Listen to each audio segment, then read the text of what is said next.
Hay un tratado de Casella que fue muy conocido en un momento, pero tiene sus deficiencias en cuanto a orquestación. Se dedica sobre todo a la descripción de los instrumentos, con poco sobre técnicas de la orquestación en sí. El tratado de Rimsky-Korsakov prácticamente no habla de los instrumentos en particular, describiendo cómo son, sino que lo que tiene Rimsky-Korsakov de muy bueno en el tratado de orquestación, porque es donde uno puede consultar ciertos detalles, como pregunta Fabián, de la organología, ¿no es cierto? Porque si uno empieza después a indagar sobre muchos detalles y cuestiones, por ahí necesita hacer esas consultas, no solo por el hecho de orquestar, o sí de alguna cuestión que surja al arreglador, al orquestador, incluso hasta en el ensayo de un conjunto uno puede tener algunas cuestiones sobre los instrumentos, ¿no? Entonces, por ahí puede consultar. Y es un estudio básico de la descripción de los instrumentos en los tratados. Como digo, el de Casella, después hay uno de Piston también, que tiene muchos tratados, hay uno de orquestación, que es repartido, digamos, tiene una mediana descripción de los instrumentos y después la utilización en la orquesta. Y lo bueno del tratado de Rimsky-Korsakov, que está hecho, yo no me recuerdo el año, pero es a principios del siglo XX, ¿no es cierto?, de la enorme experiencia que él hizo de la orquesta,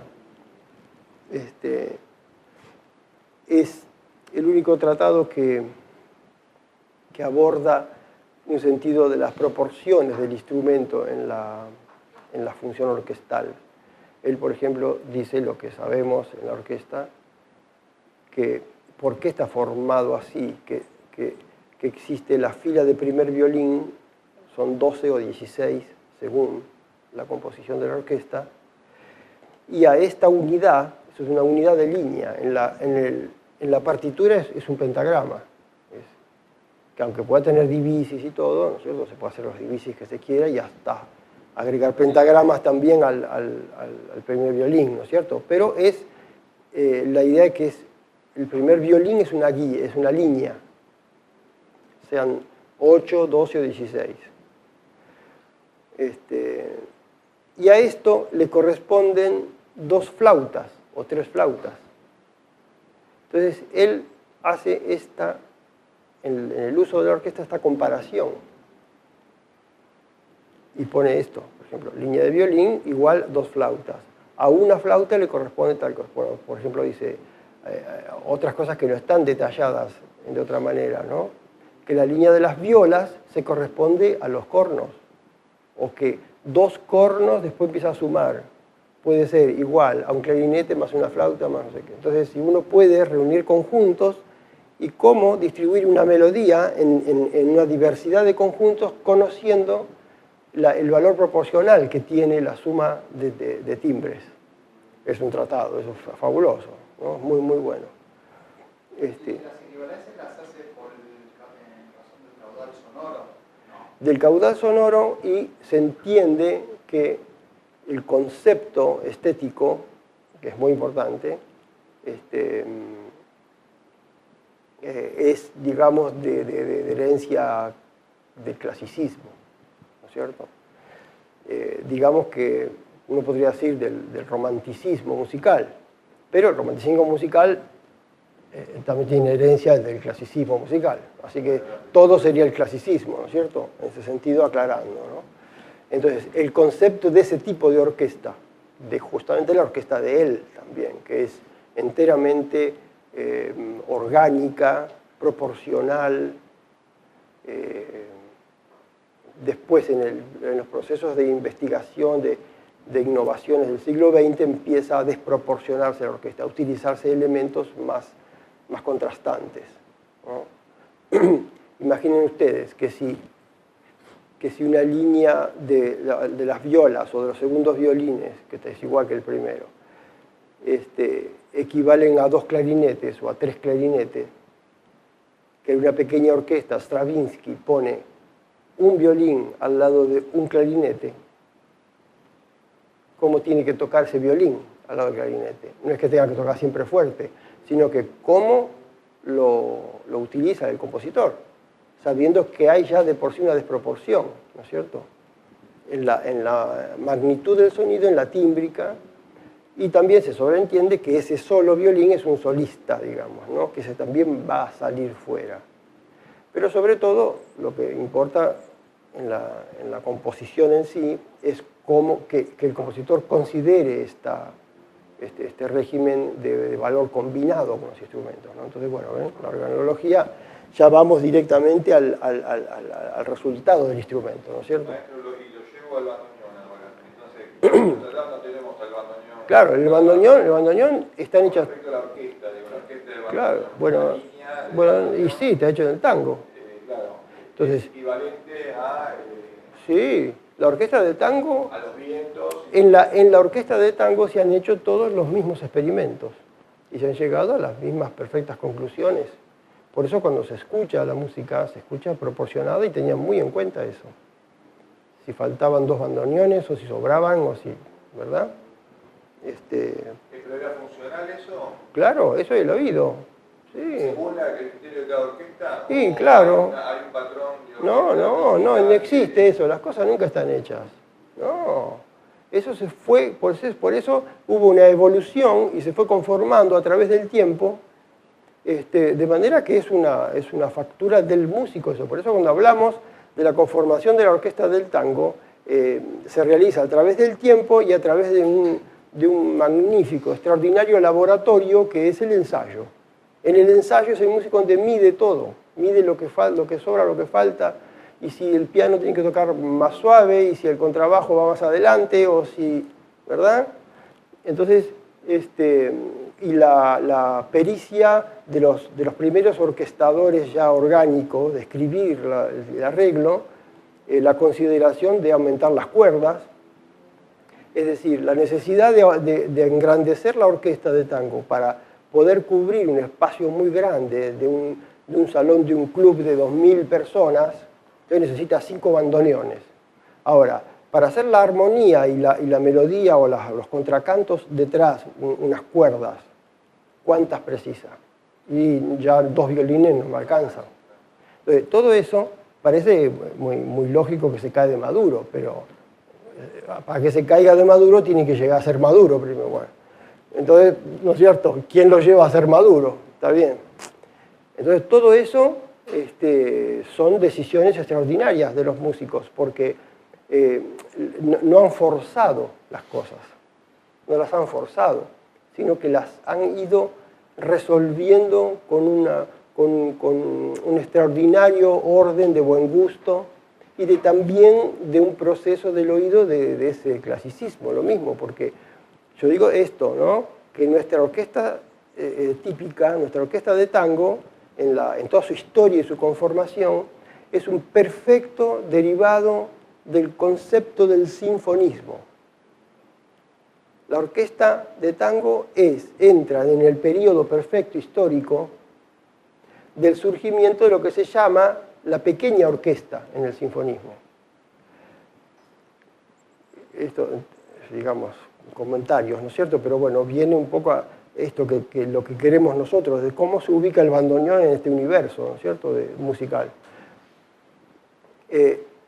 Lo que se llamó pequeña orquesta es una derivación del sinfonismo. Entonces, la orquesta sinfónica llegó a una conformación que se considera la orquesta orgánica, se dice la orquesta de Beethoven, la orquesta que utiliza Beethoven a partir de la tercera sinfonía, ¿no? Y entonces esa organicidad de la orquesta es la que aborda el siglo XIX como unidad de sinfonismo ya completo. Porque en la época de Mozart, un poco antes, se inventa el clarinete. Y cuando esta gente descubre el clarinete, se entusiasman todos, pero fue una algarabía increíble el poder tener el clarinete. Y empezaron a incluir el clarinete. Claro, cuando no estaban las flautas. Y había 2 flautas y 2 cornos. Y se empezó a conformar, ¿eh? Entonces fue cuando empezaron a ingresar estos, faltaban los graves, y ahí entra el fagot, empiezan a construirse los instrumentos. Entonces, el caso de Beethoven, porque se toma el punto de vista de la música pura, por decir, ¿cierto? El sinfonismo puro. Pero la orquesta, esa es una cosa que poco se dice de pronto en los conocimientos, que la conformación de la orquesta, aparte de otras muchas cuestiones, esto de conformar la orquesta se termina de definir en la ópera, la orquesta en el teatro dramático, la orquesta de escena, ahí es donde, porque ahí además hay más movimiento, hay más gente, hay más dinero también, ¿no es cierto? Entonces se hace una promoción, lo que fuera, una obra es un éxito y ahí ese dinero va a hacer la orquesta. Por ejemplo, uno de los movimientos más extraordinarios que hubo fue el que originó Rossini en el Teatro Italiano de París, en donde fue, bueno, unos éxitos, unos triunfos enormes y unos influjos de estilo extraordinarios. Todos los compositores los influyó a todos. Rossini influyó casi todo el siglo, ¿verdad? Como decíamos la vez pasada, que hay un tratado que habla del siglo XIX y no lo nombra a Rossini, cuando Rossini era como si uno vive del agua y Rossini del agua, ¿no? Y entonces lo de Rossini es muy, para tenerlo en cuenta como muy importante, porque él, cuando antes el recitativo en la ópera se acompañaba con el clave, todavía un Mozart también tiene el clave en la escena. Entonces muchos recitativos en donde el texto tiene que correr mucho, no se puede poner una pesadez de la orquesta. Entonces el clave es bárbaro para el desenvolvimiento dramático. Y Rossini es el que toma la medida de que saca el clave de la escena. Y hace todo con la orquesta. Los recitativos, las entradas, las salidas, las idas, venidas, todo. La orquesta hace todo. Y entonces la agrandó la orquesta. Entonces, en ese momento se produce, aparte de otras muchas cosas importantes, un perfeccionamiento de los instrumentos, porque él mandó a perfeccionar en Francia. Francia fue uno de los países principales de las innovaciones de los nuevos instrumentos, porque los luthiers se pusieron a fabricar, no a fabricar, sino a perfeccionar, porque había problemitas de afinación. Al agrandarse la orquesta hubo que corregir la flauta, corregir los orificios, corregir y los instrumentos de metal y todo. Sí, cada periodo histórico hay de pronto una avanzada, digamos, en los instrumentos, ¿no? No es que va a ser solamente ahora con la electrónica nosotros, sino siempre pasó este tipo de cosas. Entonces, la organología tiene una vitalidad enorme, extraordinaria, ¿verdad? Hoy en día, por eso yo digo que hay una decadencia muy grande, porque entró una aparatología electrónica y que la producción de sonido de la aparatología electrónica un poco ensombreció el proceso de los instrumentos acústicos, ¿no es cierto? O sea, reemplazó, y esto, en cierta manera, no es tanto que fuera tan problemático eso, como que condiciona el oído al auditor, digamos. Se condiciona el oído y no se sabe apreciar el instrumento acústico. Pero es temporario eso, ¿no es cierto? Porque son ciclos, sencillamente. Al mismo tiempo, la misma electrónica es la que ha contribuido al perfeccionamiento de muchísimos instrumentos, que ahora, por la digitalización y la electrónica y demás, se hacen unas trompetas, unos fliscornos, unos instrumentos perfectos, buenas afinaciones extraordinarias que antes era bastante difícil de usar, ¿no? Entonces, ven, hay una dinámica muy grande en la orquesta. Entonces, ahí es que del proceso de Rossini después viene otro proceso, que es el de Wagner. Wagner escribe para una orquesta que no existe, porque él pide, antes de saber si se iba a estrenar, ¿no? De pronto, filas de 8 saxofones, no estaba en la orquesta el saxofón, y él ya escribe la partitura, y así, y hace filas de 12 cornos, de 16 clarinetes, no, bueno. Entonces él necesita poner, ya no le alcanzan los 16 violines, él tiene la gran orquesta que se llama, ahí pone la palabra gran, ¿no? De 32 los primeros, 32 los segundos, y así arma todo después. Y no hay, ni siquiera hay un teatro en donde pueda entrar, entra la orquesta sola en el teatro, ¿no? No puede entrar el público, ¿cierto? Entonces, esta es la idea de él. Como esto se llevó a cabo porque después resulta que se construyó el teatro para poder hacer esas obras, sobre todo para meter la orquesta, se tuvo que condicionar la fabricación de los instrumentos, porque las afinaciones no siempre dan, porque las medidas no estaban pensadas para estos tipos de conjuntos y demás. Entonces, bueno, hay todo un movimiento grandísimo. Entonces después se dice que el jazz, por ejemplo, también contribuye en su gran difusión al perfeccionamiento de instrumentos de viento, pero que viene de este proceso wagneriano, en donde ya existe la gran orquesta. Entonces, ante este gran auge organológico, vamos a decir, ¿no? Surge la posibilidad, ahora, como la orquesta se agrandó muchísimo, de tomar conjuntos internos en la orquesta.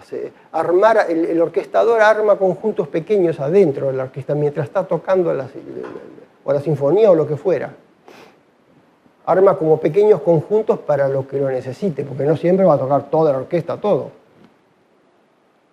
Y eso se empieza a separar y se empiezan a escribir obras con orquestas más pequeñas, porque tampoco hay lugares para hacer que todo va a ser grandilocuente, todo va a ser siempre en multitudes.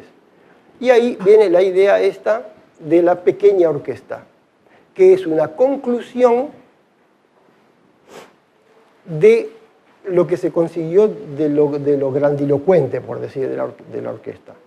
Es como una ramificación la pequeña orquesta. Entonces, es una especialidad, digamos.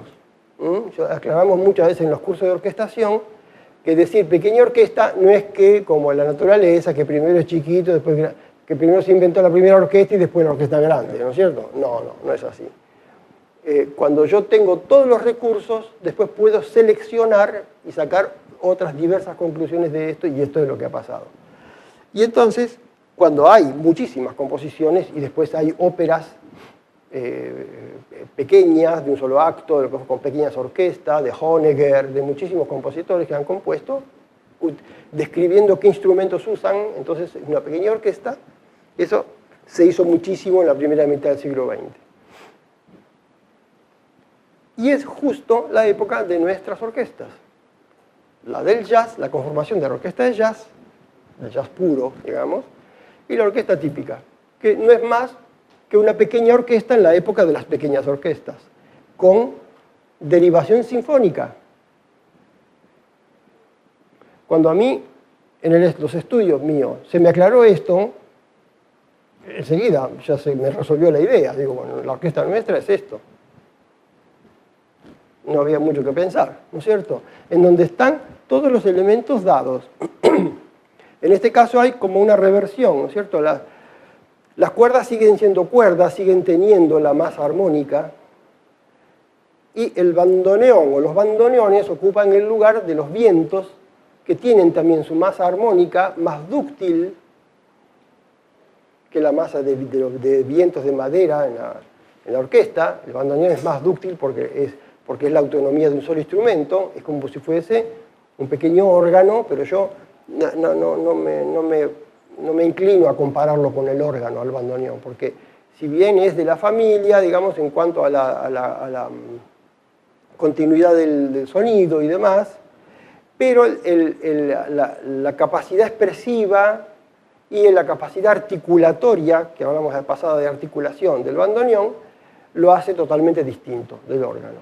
Y lo acerca más a un cierto tipo de conjunto. Por ejemplo, el conjunto puede ser un trío de vientos, un cuarteto de vientos, y ya queriendo volar un poco más alto, hasta un trío, cuarteto de cuerdas. Al bandoneón solo, sin pensar que la comparación vaya solamente en la complejidad de la escritura, en la multiplicidad de la forma de la composición que puede haber en un cuarteto de cuerdas, en la posibilidad que pueden hacer 4 personas, ¿no es cierto? No es en la complejidad de la textura en sí, sino en la en la amplitud y la tesitura del instrumento y sí también en los recursos armónicos que el bandoneón tiene, ¿no es cierto? Entonces, se ve que hay una concordancia hasta histórica de por qué un instrumento se ubica en un lugar histórico, de acuerdo también a que responde al recurso que existe, ¿verdad? Entonces, el ser humano inventa todo, pero no inventa todo. Inventa sobre cosas que ya también están ya inventadas, por decir, ¿no es cierto? O sea, los recursos que se tienen en el momento, esa misma mentalidad es la que se manifiesta luego. Y esto, bueno, por supuesto, es un mérito de nuestros músicos, que decir que de pronto, en general, no es gente preparada en los conservatorios, simplemente, pero no quiere decir eso que no podían adquirir los conocimientos, por supuesto. Y los tenían en forma más directa, ¿no? Se iban pasando entre gente que sabía, entre, como decimos muchas veces, que acá hay una gran inmigración, especialmente de inmigración y visitas, digamos, ¿no? De italianos y españoles. Italianos de las inmigraciones puramente, y españoles de las grandes orquestas que venían. Y de la orquesta de zarzuela venía la orquesta entera en el barco, con los instrumentos, con todo. De manera que los músicos nuestros acá han tenido siempre los ejemplos de lo más alto en el mundo, porque venían acá a tocar. ¿No es cierto? Así que de ahí sacan los ejemplos. Por eso, cuando uno va a comparar, resulta que es la misma cosa, o es el mismo tipo de sonido, el mismo concepto formal, artístico. No es que nació de un yuyo así en el medio de la pampa. No, están rodeados de músicos y de músicos muy formados, ¿no es cierto? Y hay, inclusive, entre los españoles que venían, muchos compositores de tango, que conocían el tango acá, se enamoraban del tango y querían componer tangos.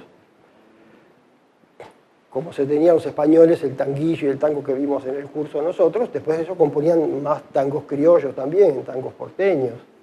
Y hay muchos. Lalane y otros muchos que eran directores de orquesta, gente formada de la zarzuela.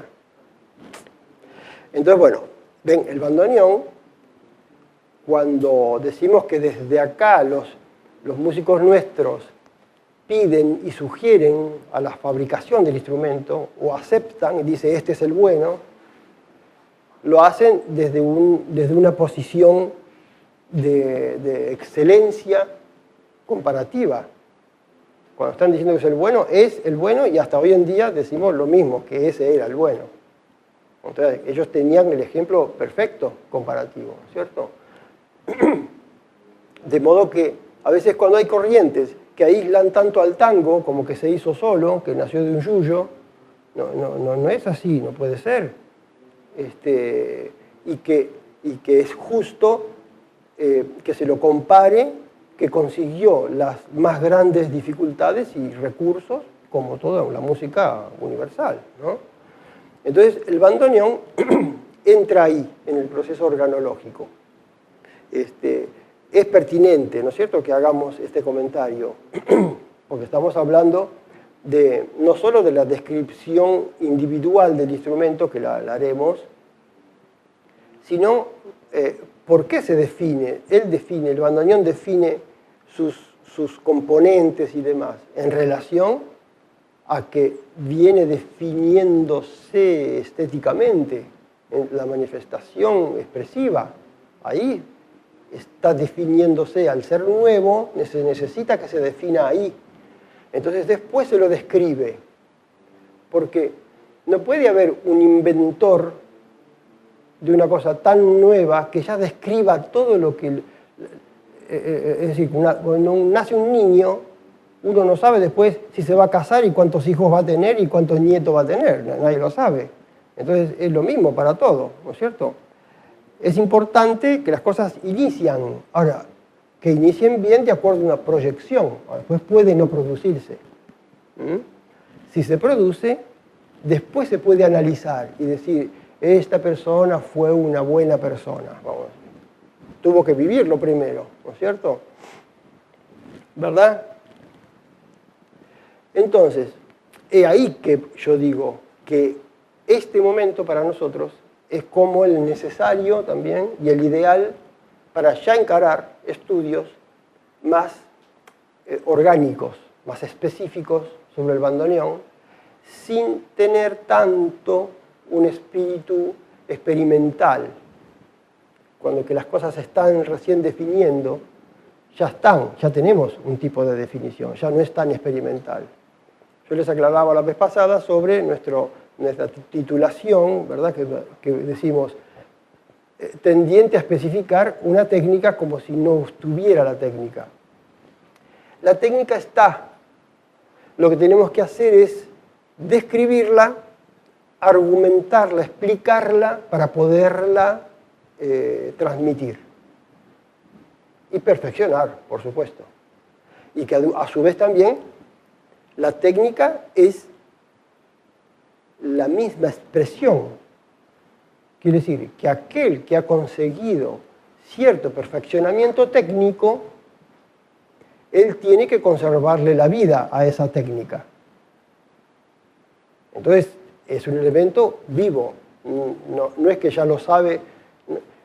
Ningún instrumentista de ningún instrumento dice yo ya sé tocar y ya está.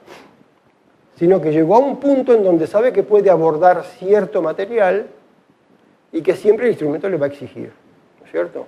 Y va a estar siempre como en un supuesto proceso de innovación, pero desde una base importante, ¿no es cierto?, al tener ya adquirida una técnica.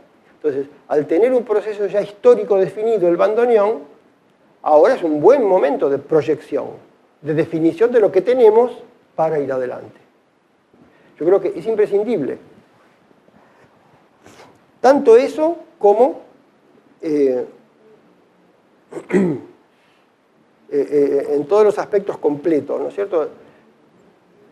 El sentido pedagógico no solo de cómo se estudia, sino de que quién estudia, que haya gente que estudie y que se perfeccione y que llegue a planos de excelencia del instrumento, porque son imprescindibles, referencias, puntos de referencias todo el tiempo. Eso tal vez puede suceder en 100 años, no sé, ¿no es cierto? 200 años, qué sé yo, o en 20 años, según cómo se produzcan los movimientos.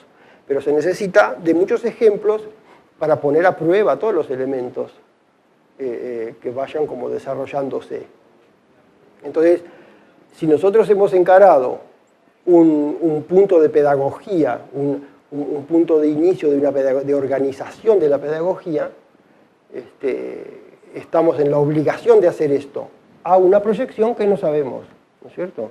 Si se necesitará inclusive cierta modificación del instrumento, ciertos detalles que se tuvieran que adaptar, quién sabe, eso el tiempo lo dirá, pero son estudios muy especializados, imprescindibles, ¿no es cierto? Muy necesarios.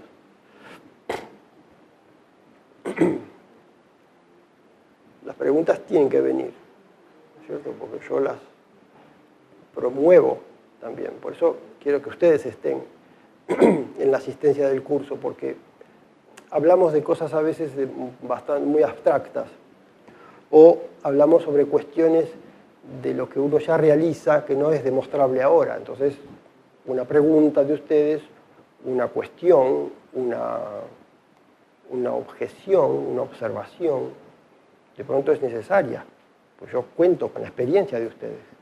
¿Se entiende? Es distinto la función del profesor de la cátedra de instrumento, que ya tiene un concepto, tiene que tener un concepto básico hacia dónde conduce lo que está juzgando. Entonces, cuando emite el juicio, tiene que estar definido el juicio y decir, no, esto hacerlo mejor así o mejor asá. Entonces, se consigue y se hace de acuerdo al criterio del que dirige. Es distinto acá, como yo les decía la vez pasada. Una técnica no está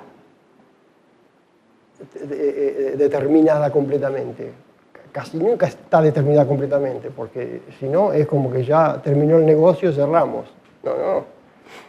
Aunque uno tenga muchísimos elementos, ¿no es cierto? Y ya ha llegado a planos grandísimos, extraordinarios, igual, estamos todos en el proceso.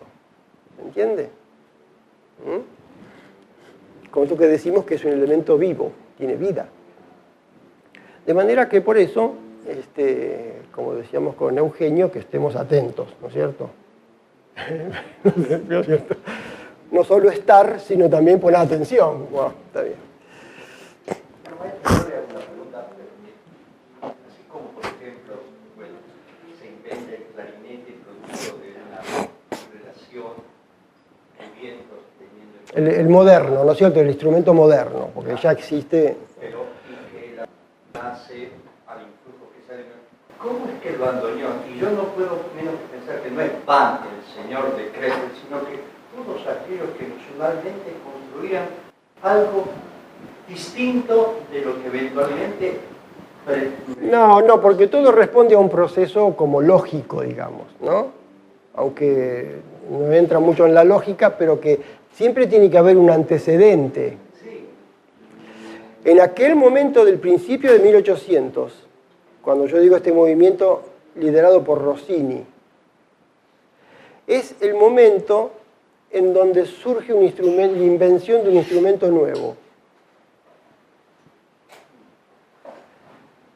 Hay un luthier, se llama Grenier, que no sé cómo se topó con un invento que existe de la época de la China antigua, los chinos, que es el estrangul libre, la lengüeta, esta, ¿cómo se llama? Birimbao o ¿cómo es? Hay una lengüeta que se usa mucho en Brasil, que se apoya acá y se le hace resonar con la cavidad bucal. Gang, gang, gang, gang. No me acuerdo el nombre. ¿Cómo es? Esa lengüeta, esto es chino, es inventado por los chinos. Y toma esa lengüeta en base a una idea que tiene de poder inventar un instrumento, un órgano positivo que fuera manuable, que pudiera ser del tamaño de un piano. ¿Verdad? Y entonces hace todo un plano un plano, una madera en donde ubica las lengüetas.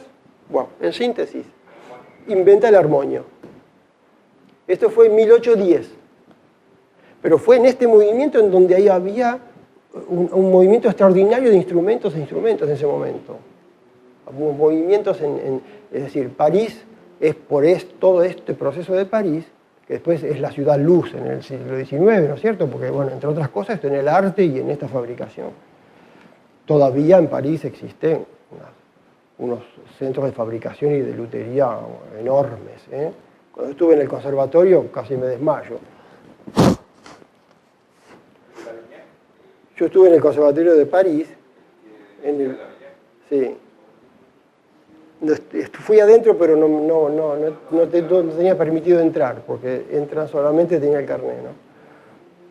Y entré al hall nada más, no podía entrar ni a la biblioteca, a ningún lado. Igual que acá, sí. Entonces, pero hice una recorrida en el barrio, y eso que estamos en un proceso como de decadencia, digamos, ¿no? Comparado a lo que era antes. Y entonces, claro, unos locales pequeños así, grandes hacia adentro, largos, como 50 metros, digamos, ¿no?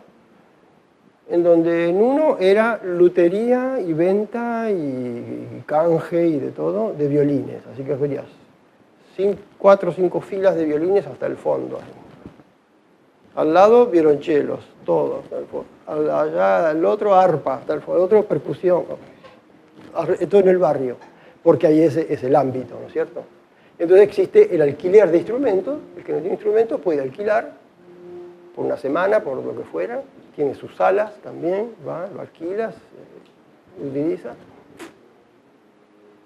¿No es cierto? ¡Qué envidia! Bueno, pero por decir que esto es porque fue aquí un centro enorme de lutería y organológico, así, de estudios, ¿no es cierto? Y de miles de conclusiones que se han sacado. Entonces, he ahí que en el 1827 se da como año de invención del acordeón, y se dice del 1835, un poco después, de la invención del bandoneón. que toma el mismo sistema de la lengüeta esta de estrangul libre, del armonio, que ya estaba a esta época, después de más o menos 20 años de inventado el órgano, ya estaba difundido, el armonio, perdón. ¿Verdad? Ya estaba, este sistema ya estaba difundido. Entonces esta gente del sur de Alemania, que ya fabricaban la concertina, que es un derivado de esto mismo de ahí. La concertina es del siglo XIX, porque esta lengüeta nunca se había utilizado para esto. Las primeras concertinas se fabricó para como instrumento de ensamble también. Había como los 4 medidas. Con tamaños. Tenía música para una concertina chiquita. Y hay música para varias concertinas. Claro, claro. Después se usó algunos tipos de concertinas, música irlandesa, celta. Bueno, se difundió muchísimo. En Alemania es otro tipo de concertina. Claro. Más grande. Concertina diatónica. Y, Hay de todo. sí, claro, por lo pequeño del teclado, ¿no es cierto? Al ser pequeño. Sí, mucho. Bueno, pero ese sería el ejemplo por lo cual se me ocurre, o sea, no es que vino una palomita del cielo, sino que ya todo estaba como en danza, y el invento del bandoneón en realidad fue como una idea Estaba al caer. que no, sí, pero que no era posible de llevar adelante, porque yo pienso que en principio es porque es una cosa muy distinta, muy diferente a todo lo demás. No hay posibilidad de reproducirlo, sino que se hizo ahí en ese lugar nada más, algunos ejemplos, y habrán seguido haciendo algunos más porque por eso llegaron a Argentina, ¿no? Pero yo pienso que la dificultad del abordaje del instrumento y el no tener noción cómo resolverlo de pronto han hecho de que el instrumento fracasó en verdad, ¿no es cierto? Porque no tuvo dónde ser utilizado en fondo. Entonces, llegar acá, llega por supuesto al puerto, y desde el puerto es La Boca, el barrio de La Boca, el que recibe a este instrumento, que se cruza y se mezcla con los que ya había acordeones, sobre todo verduleras y todos esos acordeones de los italianos que habían traído. Entonces, se asocia a eso, y es un instrumento más parecido a un acordeón, y ahí entra, ¿no es cierto? Y después toda la historia que conocemos, que es como una especie de descubrimiento, así que uno cree que pasó en un día también eso, pero son 10 años, más 20 años, 30 años, bueno, es toda como varias generaciones, ¿no es cierto?, hasta que la cosa toma color. De modo que, bueno, es una cosa por demás de afortunada, ¿no es cierto?, poder tenerlo. Pero, como decimos siempre, la definición del organum, del órgano, del instrumento, del orgánico, que decíamos la vez pasada, del aparato que llega a ser instrumento, y el instrumento que llega a ser musical, son las 3 condiciones bien difíciles de conseguir. Si tenemos, como decíamos, aparato, es decir, es un aparejamiento, ¿no es cierto?, de elementos, aparato. Que ya esto tiene un régimen muy estricto y una finalidad de utilidad, por supuesto. ¿Ven? Tenemos entre un aparato supuestamente simple, ¿no?, como puede ser esto, o mucho más simple, que tiene una utilidad tan directa que es un éxito siempre, ¿no es cierto? Una silla, ¿no? Pero ven, es un aparato que no llega a ser instrumento. Podría ser, de acuerdo a la función, bueno, vamos a ver. Entonces, el aparato que llega a ser instrumento, podemos poner una derivación varias de la palabra. Por ejemplo, podemos poner que esto es una intermediación, es una intermediación a una idea que está entre la mente, ¿verdad? es aquel aparato específico, tan específico que me permite a mí entreleer cuestiones que están más allá de lo común ya. Pues un instrumento ya no es cualquier aparato, ¿verdad?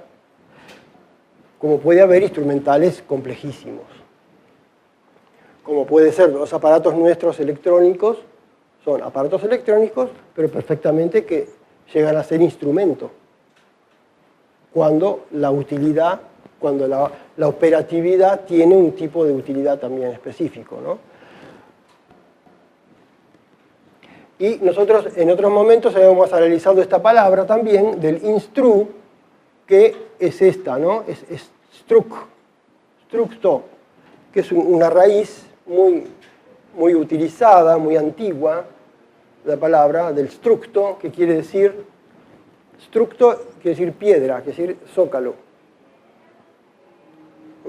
De manera que el cimiento de un edificio contiene el structo. ¿Y cómo se llama? Cuando se arma el edificio, primero lo que lo va a sostener, se le llama así. Es decir, ¿qué zócalo va a haber para que lo sostenga? ¿Verdad? Y de acá, de esta palabra, sale otra nuestra muy importante, que es la entrar, ¿ven? Que está exacta acá. Instrucción. Está perfecta. Es decir, afianzar un conocimiento, es instruir.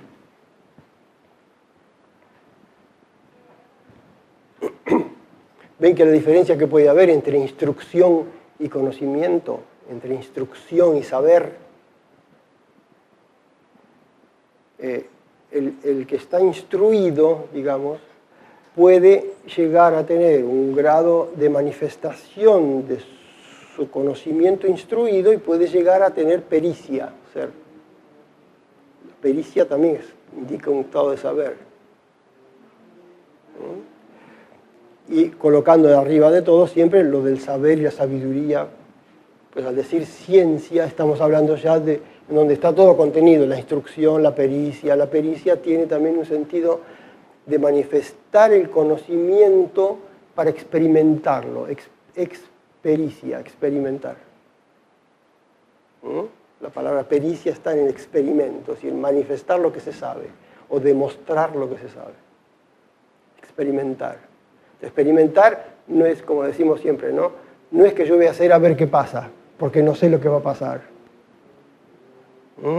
Y hay la mecha de una bomba, vamos a prenderla a ver qué pasa. No, no es así. El experimento no es un experimento, eso perdió la cabeza, digamos. Sino es manifestar un saber y demostrar que el saber es saber. Eso es experimento. Bueno, pero, ¿ven? Un instrumento. No es cualquier aparato. Y de él, que sea musical,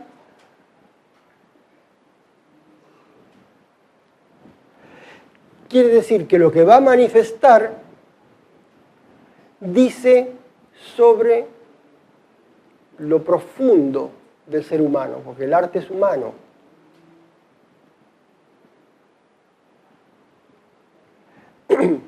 Dante dice, en la comedia, que el hombre es hijo de Dios y el arte es hijo del hombre, de manera que el arte es nieto de Dios, ¿no? Está bien, una buena familia, ¿cierto? Tenemos.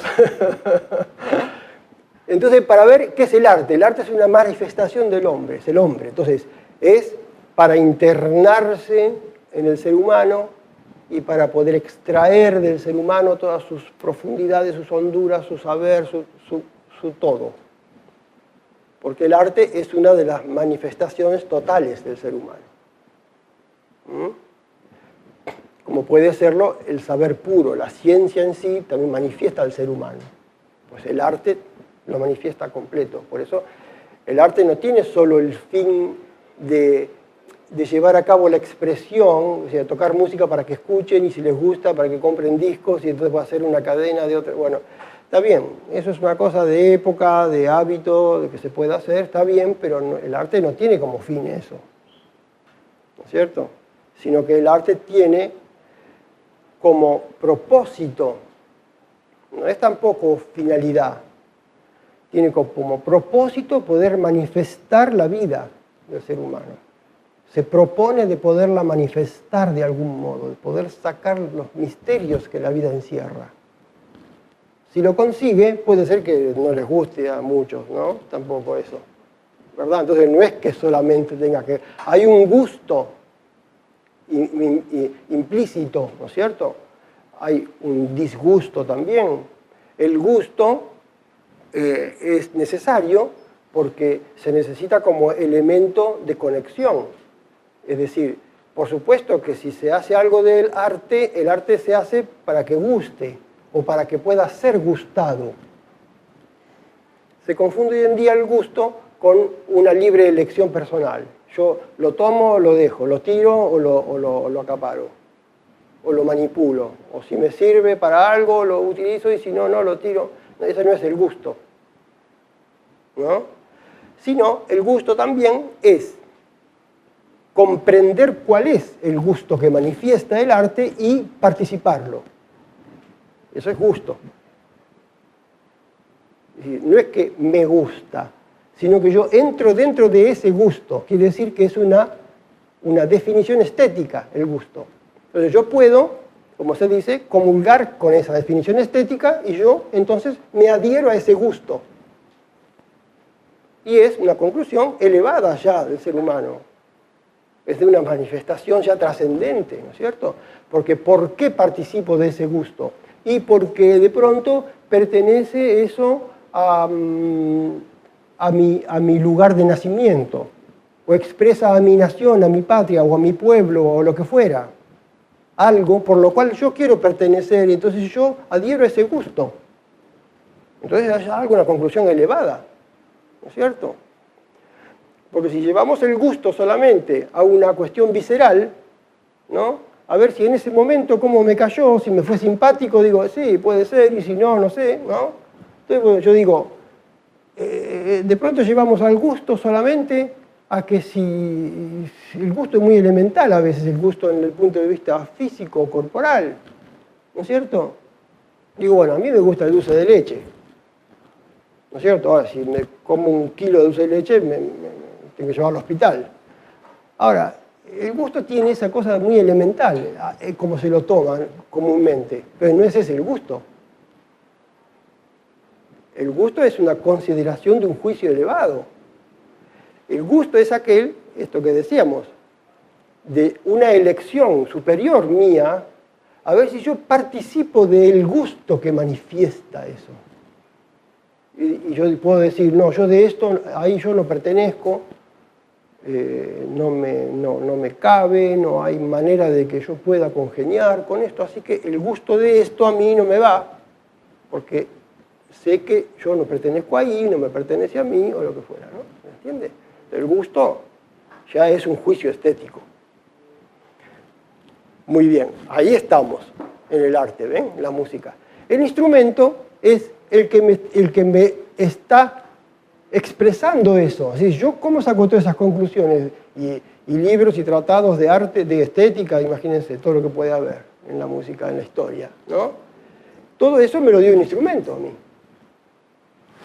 Sin el instrumento, ¿cómo voy a escuchar la música? Y el primer instrumento es la voz humana.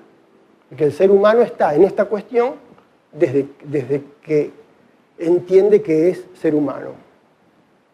Ya está en el planteo de todo esto, inmediatamente. No hay evolución. La evolución es otra cosa en este caso, que puede pasar de un grado a otro grado, que puede ser este grado más elevado que el otro, más bajo que este, pero cada cosa va a tener su proceso evolutivo, muy bien. Pero el ser humano, desde que es consciente de que es ser humano, ya se plantea todo. Aunque sea en forma más o menos elemental. ¿Verdad?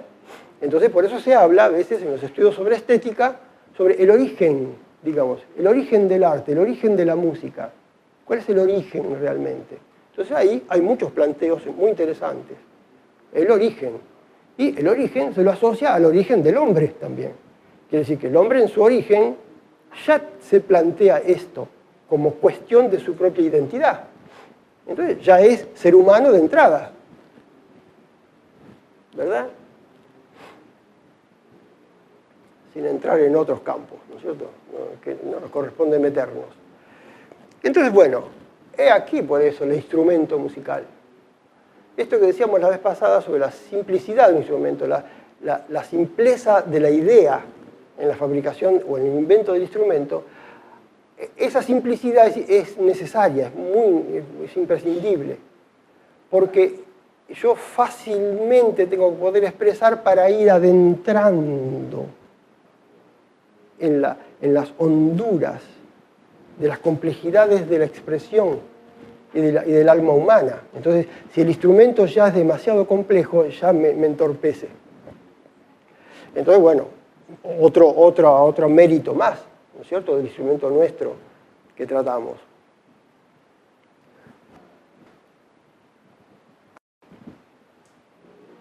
¿Ven cómo necesitamos estar definiéndolo y decir que está en el universo musical, que está comparándolo con este proceso, que está en esta ubicación histórica? ¿Ven que necesitamos aclarar eso porque no está dicho en ningún lado? O está por ahí esbozado, pero no está seguro. ¿No es cierto? Que no está afianzado. Y ya se afianzará, porque lo afianzará el mismo instrumento, porque tiene una personalidad avasallante, ¿no es cierto? De manera que esto no lo para nadie.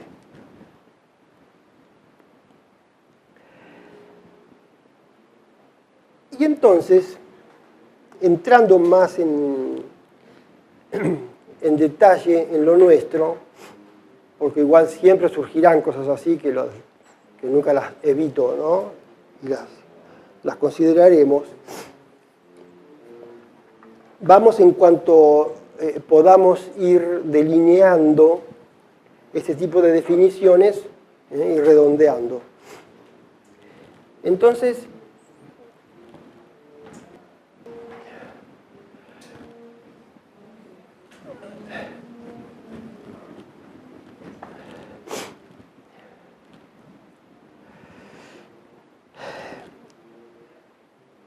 en otro momento hemos dicho así en forma aislada ciertas definiciones y ciertas cuestiones sobre el bandoneón que ahora sí ya es necesario entrar a desarrollar, ¿no? Como decíamos, de entrar el conocimiento del bandoneón dentro de una organología específica para él, de una organografía también, es decir, en parte lo que estamos haciendo, de tener que describir los elementos, entramos ya en el proceso organográfico, ¿no es cierto?, de ir registrando, de ir definiendo, de ir escribiendo, incluso las músicas que componemos también entra dentro de una organografía, aparte de ser composiciones, porque son el tratamiento del instrumento, el desarrollo del propio instrumento, ¿no?, como ejemplos.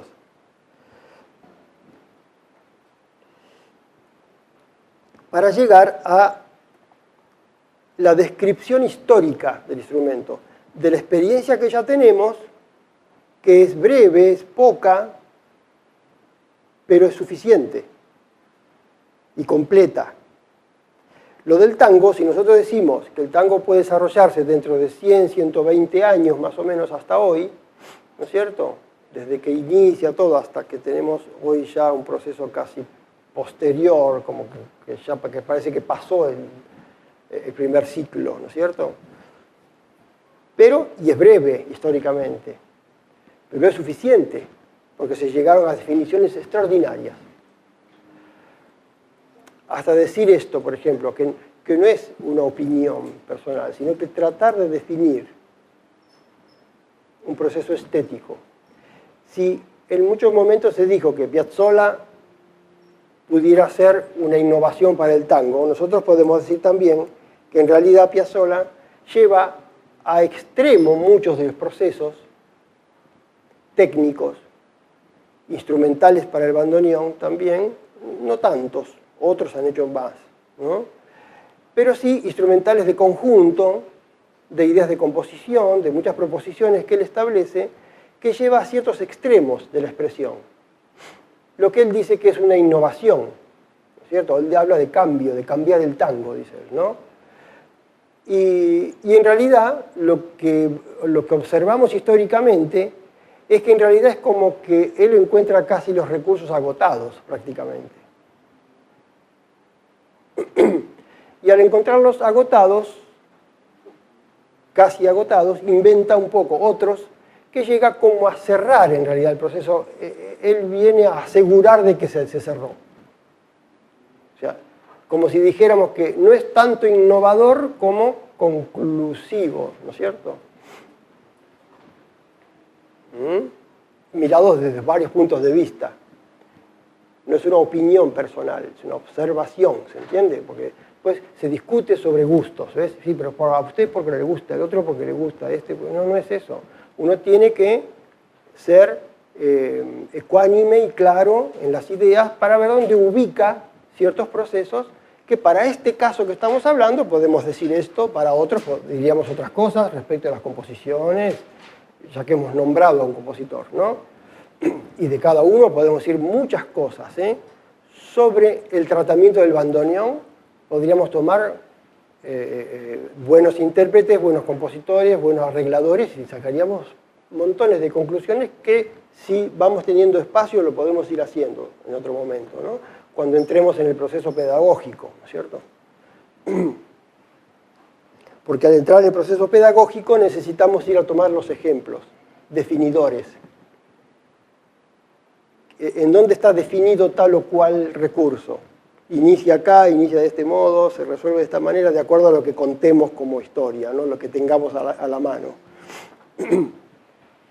Entonces, todo eso entra dentro de la descripción histórica del instrumento, entendiendo que al ordenarlo va a producir a su vez otro proceso histórico posterior, por supuesto.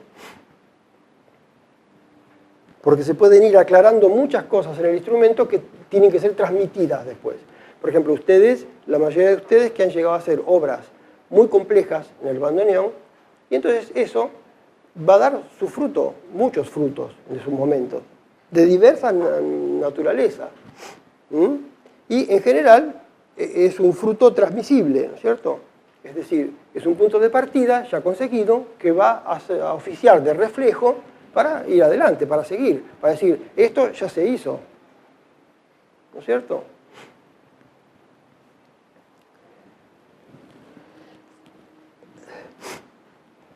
En otros momentos hemos comentado que la metodología de trabajo imprescindible para la pedagogía del bandoneón existió, porque sin eso no se hubiese definido nada.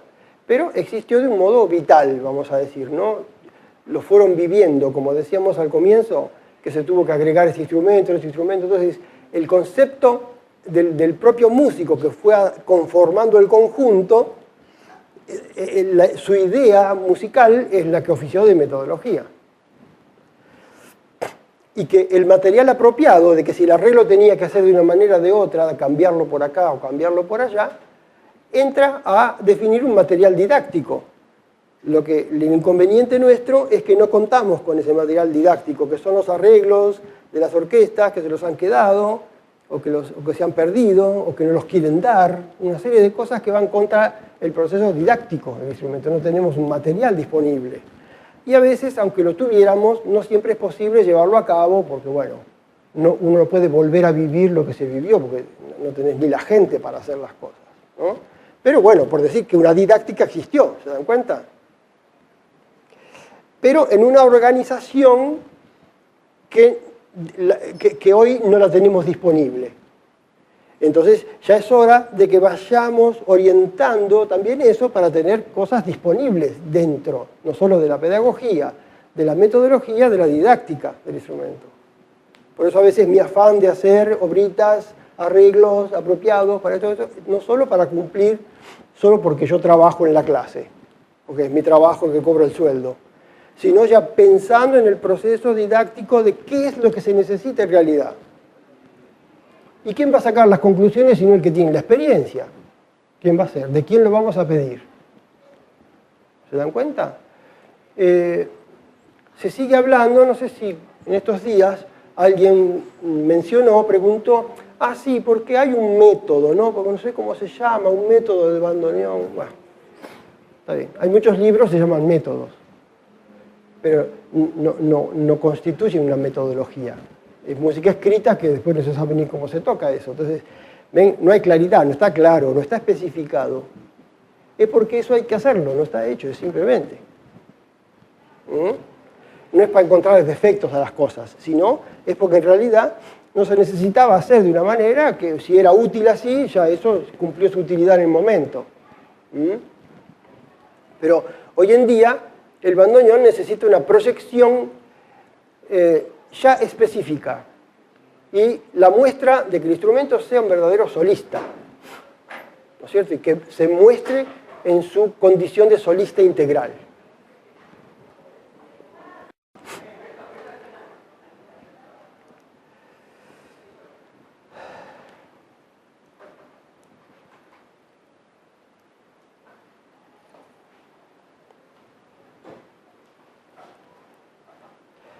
Y entonces, nuestro afán es llevar a la síntesis, tanto metodológica, pedagógica, etcétera, las diferentes facetas y posibilidades del instrumento, poder sintetizarlo, poder llegar, cuando uno llega a una definición argumentada, es porque sintetizó la idea, ¿no es cierto? Y la puede después, esto puede ser fructífero.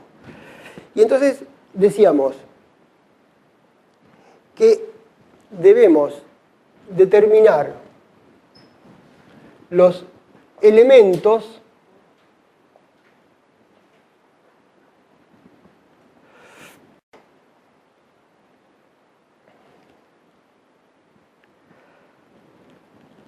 para conocerlos.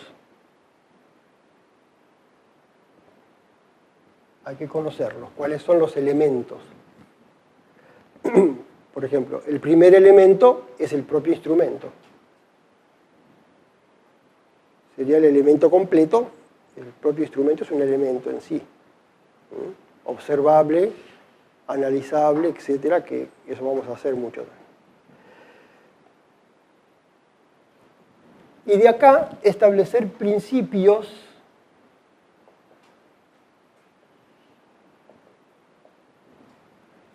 dentro, como decimos, del proceso metodológico, no solo de la enseñanza, de la ejecución, de la expresión de una posible técnica.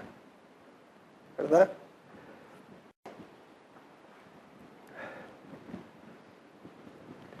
Entonces, determinarlos y aclararlos también. Para poder aclarar cuáles son los principios.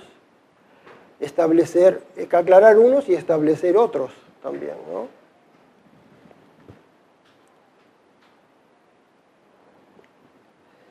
¿De ejecución estamos hablando? Estamos hablando de la descripción del instrumento, del aparato en sí, de la unidad completa y de cada una de sus partes. Son los primeros elementos que tenemos a la mano. Desde el punto de vista ejecutivo, ya hay otros elementos a considerar que entran en la combinación de elementos aplicables. Es decir, las manos no son del bandoneón, sino que es una combinación entre manos que son elementos, instrumental también. Combinado al bandoneón mismo, es una coordinación de elementos necesario de definir. Solamente decir cómo van las manos. Yo ya estoy combinando elementos. Esos son los elementos. Tengo que conocerlos. ¿Verdad? Que decimos en la clase. Ve que se apoya en la rodilla el bandoneón. La rodilla La rodilla afuera, la rodilla adentro. Mover, abajo tenés una rodilla. ¿No te diste cuenta que está la rodilla abajo cuando estás tocando? ¿Ven? Es un elemento que a veces ni nos acordamos que hay dos rodillas abajo. Por eso, yo creo que, miren, a veces en las ciencias más elevadas, en los conocimientos más súper que se pueda tener, tiene que haber la condición de poder abordar las cosas más simples que existen. Si ese que dice que sabe mucho no sabe distinguir las cosas muy simples y las más simples de todas, ese conocimiento no le sirve. Si yo digo que si yo toco bien el bandoneón y sé enseñar bien, supongamos, una cosa así. Ahora, no le indico al alumno que no se dio cuenta que la mano que puso el codo así, y yo no le digo nada. Entonces yo, porque yo estoy así elevado, no sé a dónde, en qué cosa superior, ya, si yo no sé bajar hacia la simplicidad mínima, entonces mi supuesto saber no vale. No es aplicable, claro. Los principios.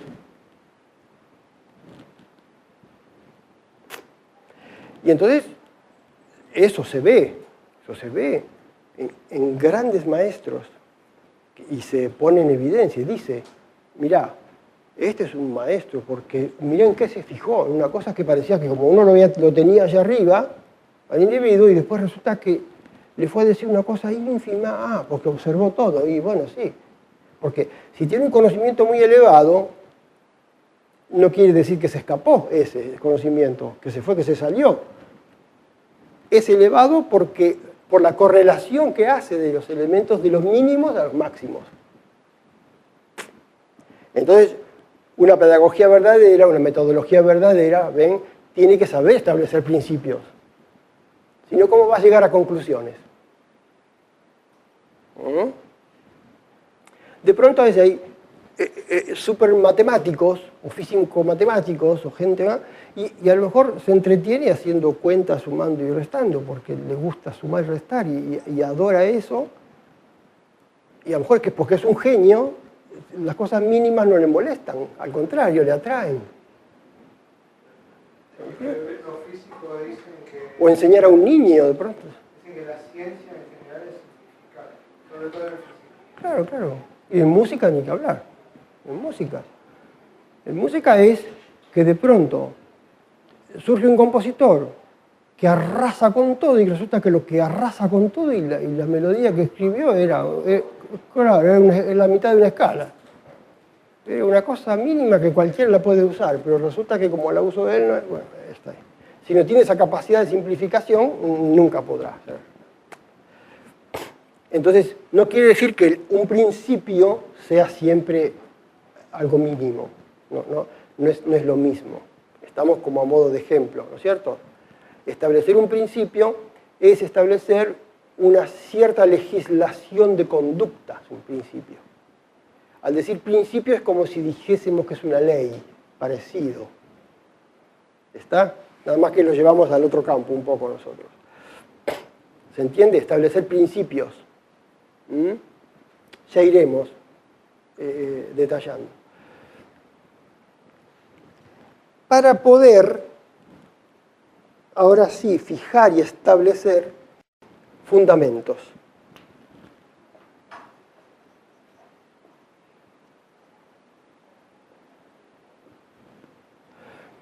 Los elementos pueden ser casi todos naturales, por decir, naturales del aparato, digamos, o naturales de la acción del instrumento, naturales en el acto en sí, o sea, lógicos, razonables. Los principios pueden ser, algunos principios aplicables para tal tendencia o para tal otra tendencia, pueden cambiar el punto de vista de esos principios hacia dónde se dirigen.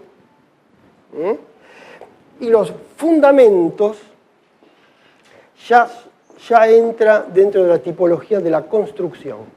Ahí sí hay una manifestación más personal, digamos. Por ejemplo, una cosa es saber tocar el bandoneón y otra cosa es saber tocar tango con el bandoneón. está medio mezclado, ¿no? Esto. Parece que tocar el bandoneón es acá de Maduro que es tocar tango. Bueno, sin embargo, no es lo mismo. ¿No es cierto? Me parece a mí, no es igual, no, la misma cosa, ¿no?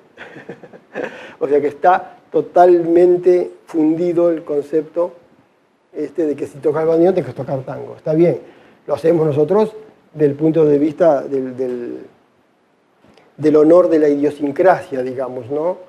Que ya sería posiblemente casi un deshonor tocar el bandoneón y no tocar un tango, ¿no? Está bien, pero eso ya es una especie de honorabilidad nacional, digamos, ¿no? Bueno.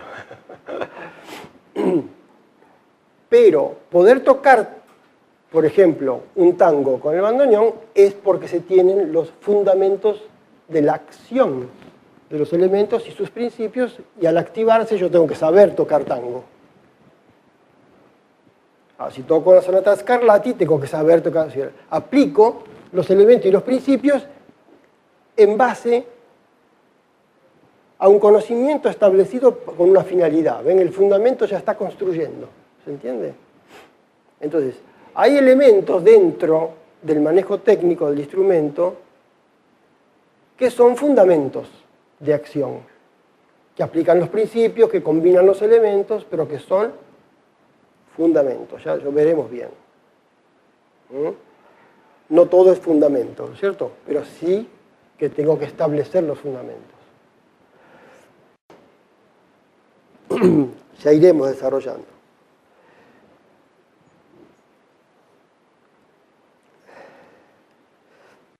Entonces, entrando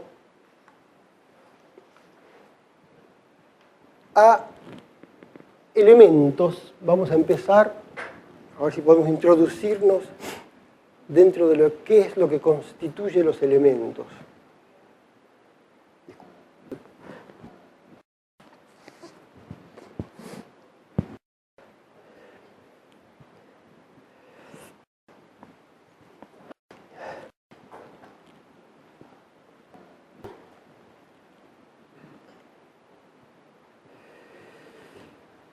Vamos a poner, voy a borrar acá, voy a poner un título general.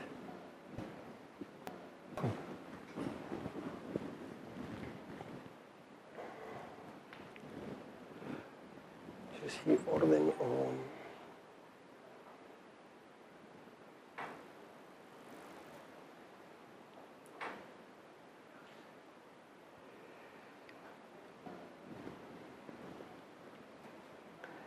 Recordamos que siempre todo va a estar bajo el título de nuestra clase, ¿no es cierto?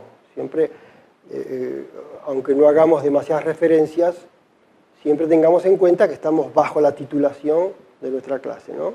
Entonces, si decimos elementos, no vamos a estar poniendo todo el tiempo los elementos de la constitución del bandoneón o los fundamentos de la ejecución del bandoneón, ¿no es cierto? Un título, porque acá los títulos son ya la definición. La titulación de cada una de las cosas constituye ya la síntesis del principio a establecer. ¿Se comprende? Ante la dificultad de cómo nombrar las cosas, de cómo denominarlas, cómo llamarlas, la palabra con que las nombramos ya define tal vez el elemento, el principio y el fundamento, define todo. De cómo se llaman las cosas, ¿ven? Hasta ni eso tenemos a veces en el bandoneón. ¿Cómo se llama? Lo que tenemos son las cosas muy generales. Por ejemplo, hablando de elementos, el fuelle es un elemento. Y el fuelle es un fuelle para la fragua, es el fuelle para tantas cosas, hay fuelle que es un fuelle, que es una cosa mínima, nadie le da ninguna importancia a ningún fuelle. Cuando se usa un fuelle que tanto se usaba para aire, para el fuego, para no sé qué, ¿no? Y ahora hay aparatitos, cositas que tienen un fuelle de algo y nada, es algo como para que funcione. Ahora, que el bandoneón tenga un fuelle es distinto, ¿no es cierto? Porque sabemos que el aire que está ahí dentro está el alma de lo que canta el instrumento, sintetizando, ¿no? Entonces, yo digo, la visión de estos tangueros nuestros de antes, de llamar al bandoneón fuelle, porque el fuelle, ¿qué es un fuelle? ¿No es cierto? ¿Por qué más importante un fuelle? Puede soplar una persona o hacer un fuelle, ¿qué importancia tiene? ¿Por qué lo llamaron fuelle? Claro, ¿por qué no teclado? ¿Por qué no cajita de madera? Qué sé yo? No. Es porque ahí se sintió que estaba el alma de aquella trascendencia del instrumento, aparato,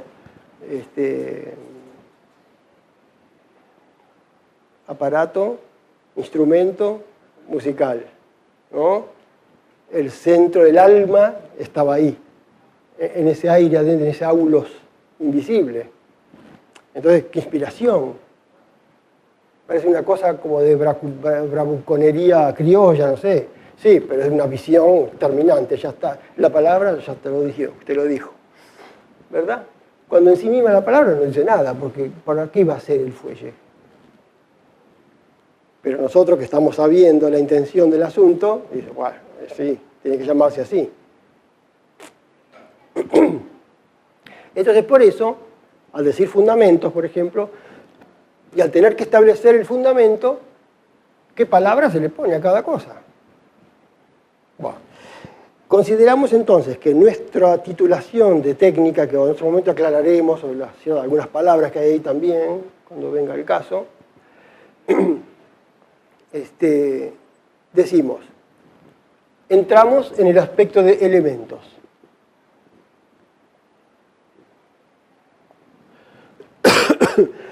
Y algo que pueda llamarse así, ¿no? Orden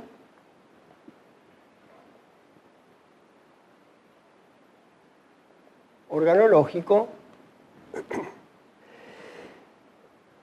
pero no ya solo de la aparatología, sino tratando de no, si bien no irnos demasiado por las nubes, pero sí que no solo los elementos constitutivos del aparato solamente son los elementos, como decíamos, si las manos o como cierto tipo de operatividad de dedos podría ser un elemento, entonces ya no es el mismo instrumento, ¿no? Pero es un elemento. Entonces ponemos funcional. Al poner funcional entra todo. Cuando funciona como instrumento musical, ahí entra un orden organológico funcional, por ahora para los elementos.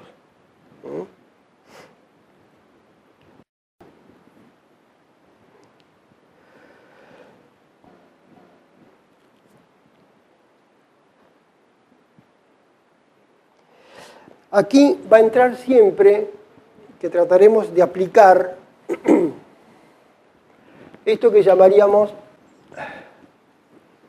grados de valencia.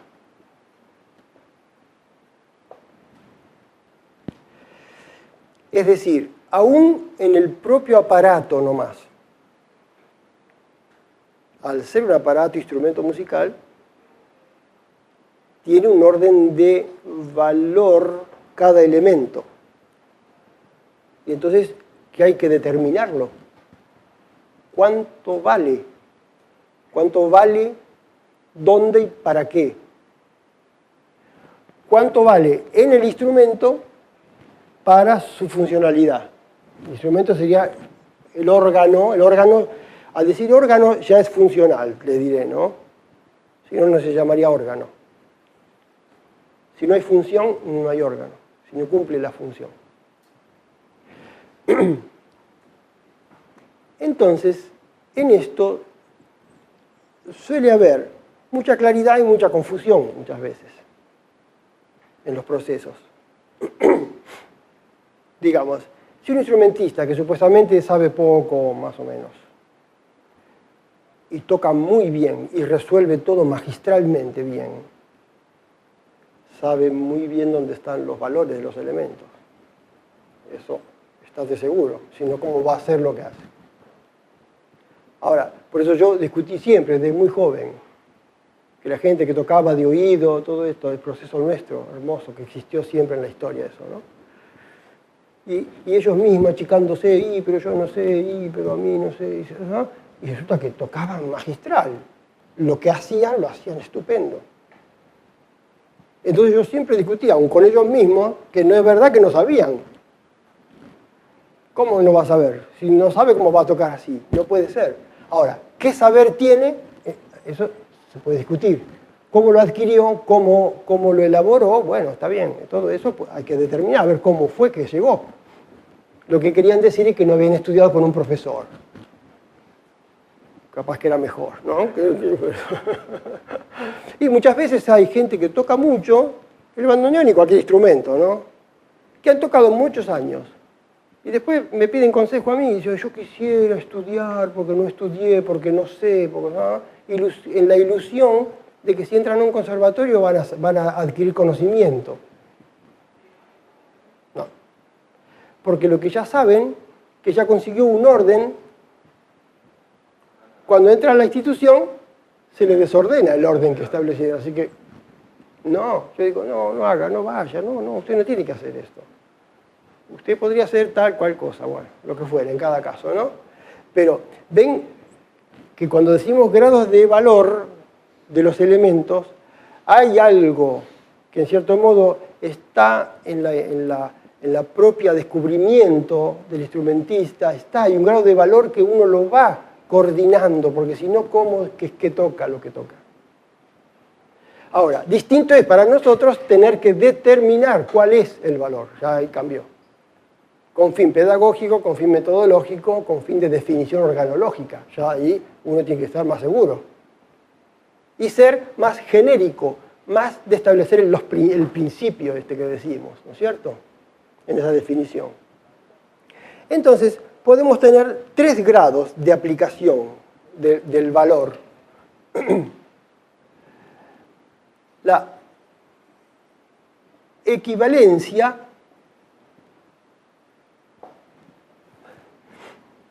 es decir, el igual valor o el proporcionalmente equivalente, ¿no es cierto?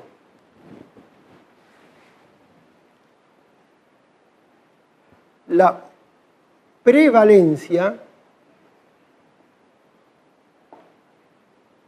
se entiende que ya es la combinación, ¿no es cierto? Es que equivalencia ya son 2 elementos mínimamente y así. Y la subvalencia.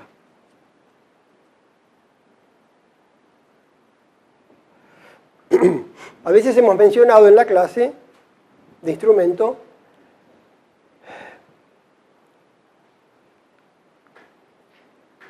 en decir que preocupa tanto el teclado, el bandoneón, y hay otras cosas que son de mayor valor que el teclado.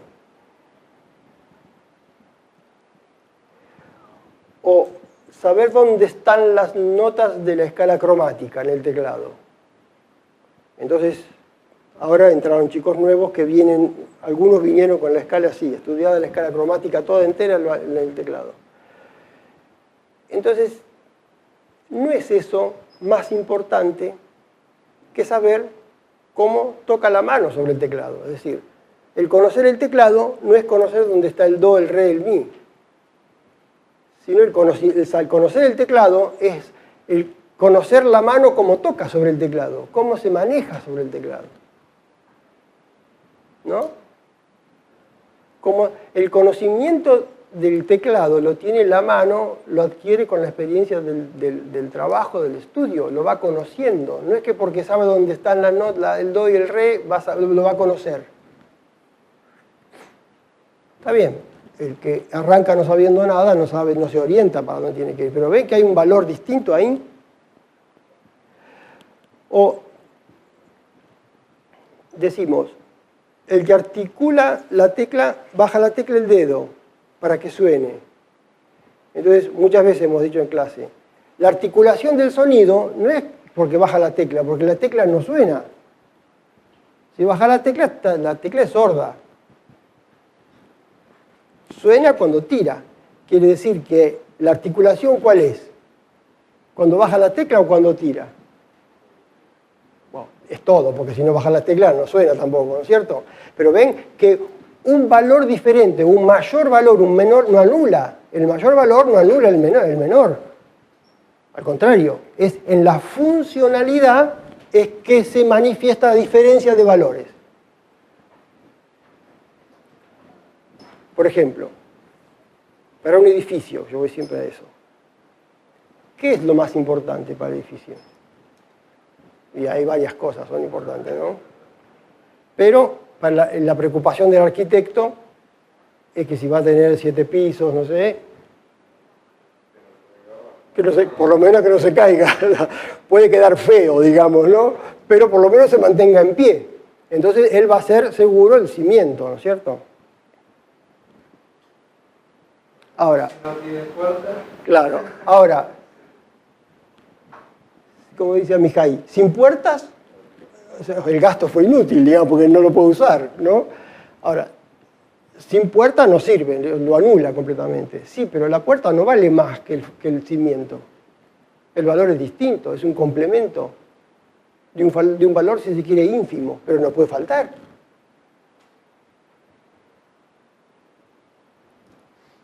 Por eso hablamos de funcionalidad, de función. En la función hay elementos que tienen mayor valencia y otros menor valencia complementaria o lo que fuera, cumple una función X. Es bastante severo determinar esto. No es para nada fácil.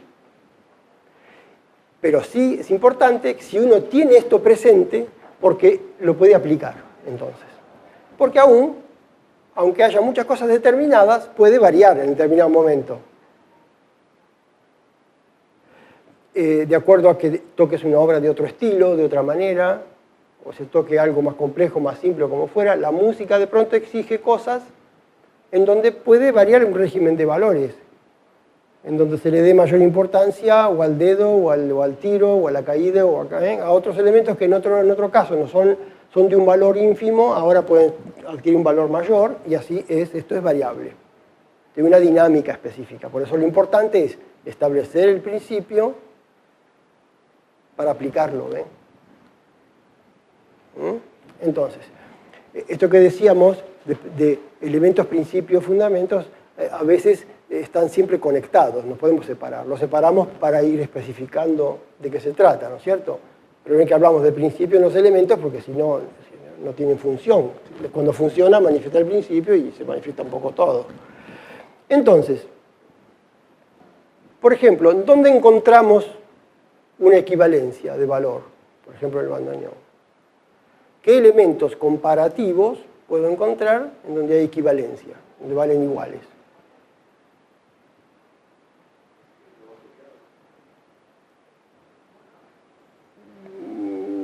Podría ser, sí, más fino, podría haber variables, ahí puedo decir los dos teclados.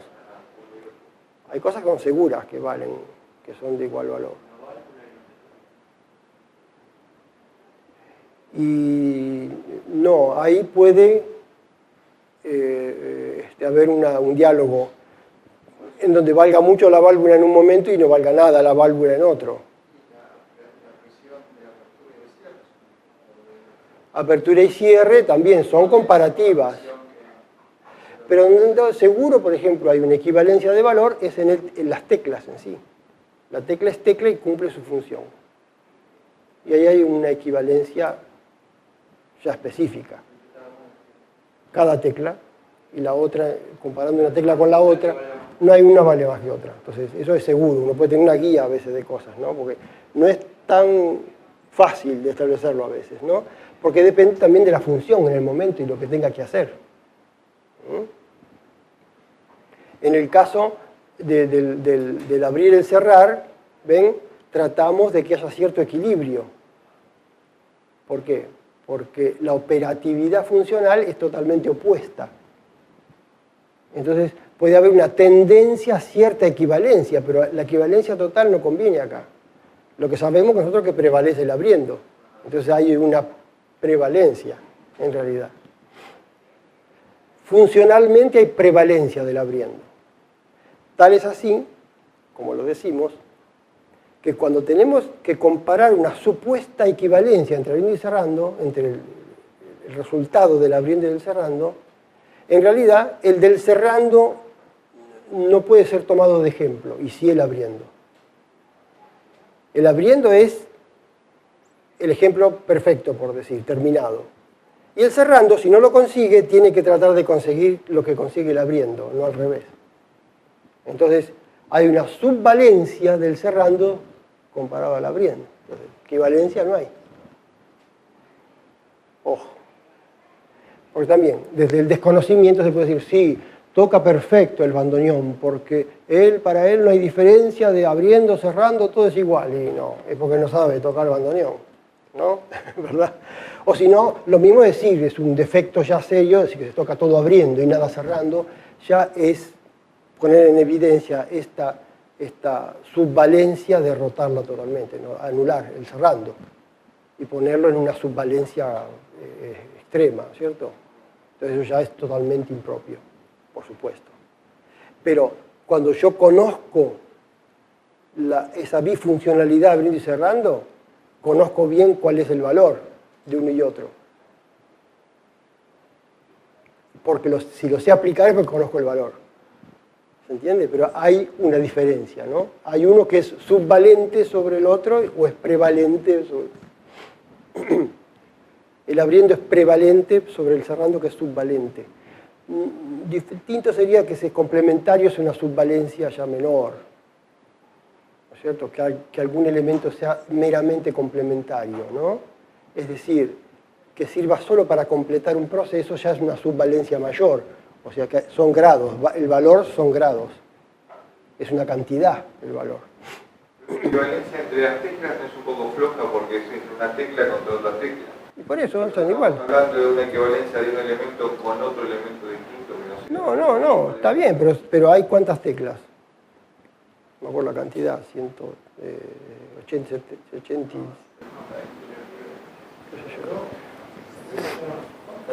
Por eso, del clásico AA. 28 y 23. Claro, bueno, por eso.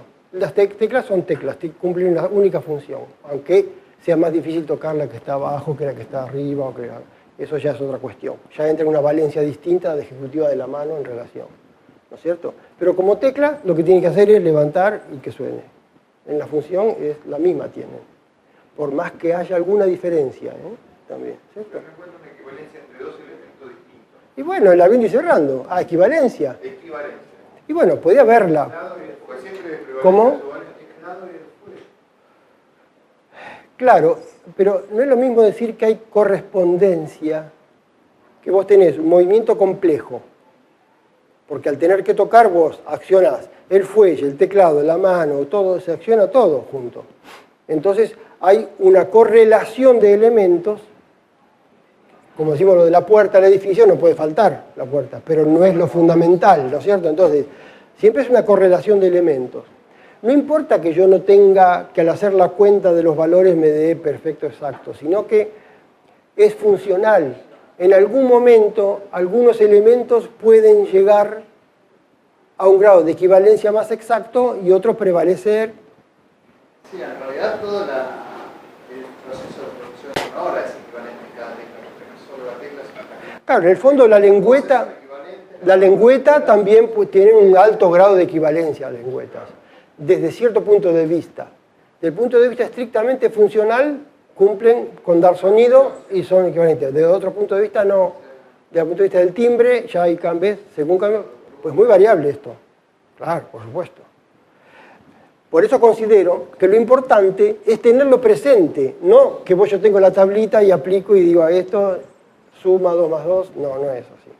No puede ser dinámico también. Es totalmente, puede variar todo el tiempo. Porque yo digo que esto tiene el tipo de tiro para tocar Frescobaldi es de una manera y cuando vas a Scarlatti nomás ya cambió todo. Así que ahí el régimen cambió completamente.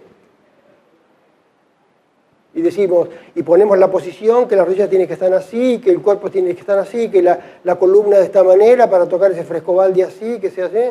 Y esto no me sirve, pues para tocar un tango eso no va.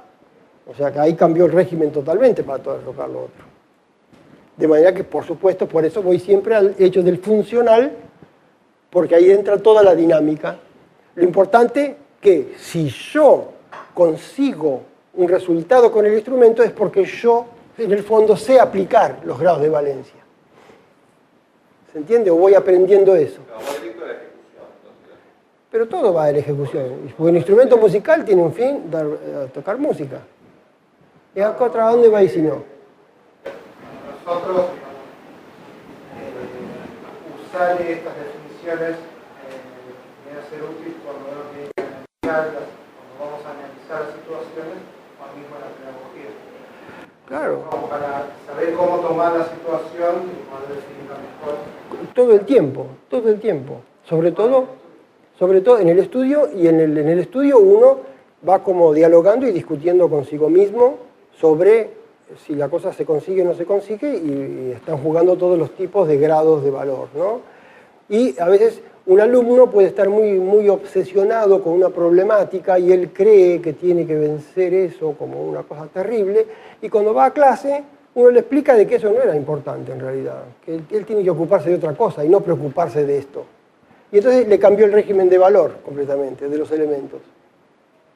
Y le hizo pensar en otra finalidad que lo descolocó completamente de ahí y que entonces resolvió.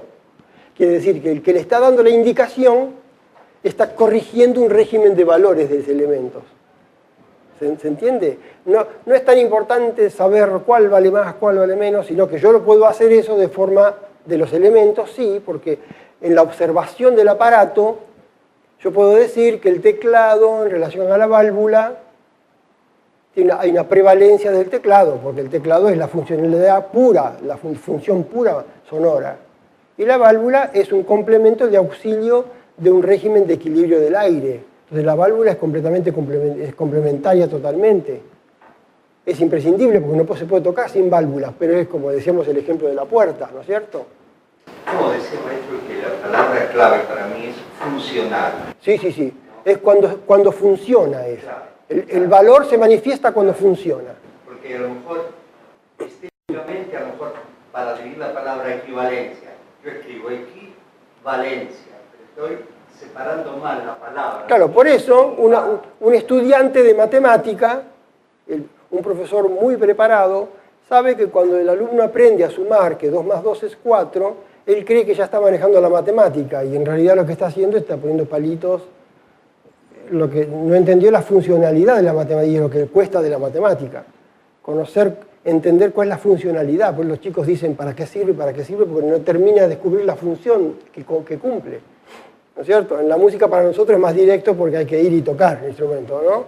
Pero en estos otros elementos del conocimiento más abstractos, encontrar la función es bien difícil. Es una de las objeciones que viene a la matemática en los procesos de fin del siglo XIX y siglo XX con los grandes matemáticos que hay esos procesos hasta llegar a Einstein, hay una generación anterior, ¿no?